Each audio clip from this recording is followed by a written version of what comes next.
Hello friends, welcome to my channel Divya lifestyle. आपण मैंने केनता अच्छन समस्ते भल अच्छन के मैं तो आशा करुचे आपण मैंने बहुत भल रे थे। मत ठंडा हो जाए तो कथा टी नहीं बाहरी पार्बार भल हिसाब से साउंड टी दबी जाऊे। तो यहाँ मुझे दुकान के अलरेडी पहुँची गली ना सकाल सकाल देखन यहाँ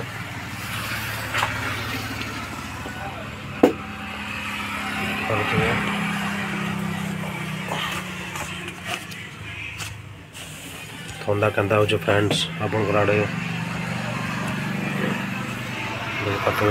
दुकान रे अच्छे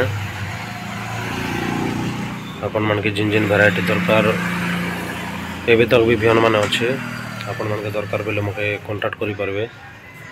आउ मोर एटा बलदिया मार चौक रे एक दुकान अच्छे दिव्य फर्टिलाइजर। तो आपण मान के दरकार बेले इमिडिएटली मते कांटेक्ट करबे। आउ खद तापरे गला मेडिसिन जहाँ भी दरकार अच्छे मत कांटेक्ट करि परबे। मैं आपण मान के उचित मूल्य रे दी पारबी। आउ ठीक अच्छे फ्रेंड्स मुझे रखसी तो कस्टमर मैंने भी आसन।